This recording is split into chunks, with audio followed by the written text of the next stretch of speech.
সপ্তাহখানেক আগে নার্সারিতে গিয়েছিলাম। মেয়েকে স্কুল থেকে নিয়ে আসার পথেই নার্সারিটা পড়ে। শীতের কোনো ফুল গাছের চারাই এসেছে কিনা খোঁজ করতে। তখনও কোনো চারা আসেনি। কয়েকটি দোকান ঘুরে গাঁদা ফুলের এই চারাগুলোকে পেয়েছি। আজ দেখি সেগুলিতে কলি এসেছে। নার্গিস ফুলের গাছ কিনবার ইচ্ছে ছিল অনেক দিন থেকে, সেটারও একটা চারা পেয়ে গেলাম। বড়গুলোর দাম একটু বেশি বলে ছোটই খুঁজছিলাম।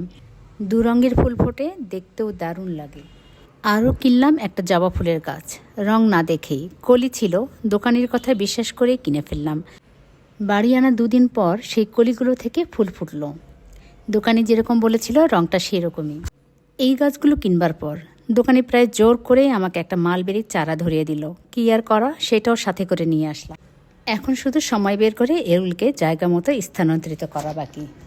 জানি না গাঁদা ফুলে কী রং বের হবে। ফুল ফুটলে অবশ্যই শেয়ার করব।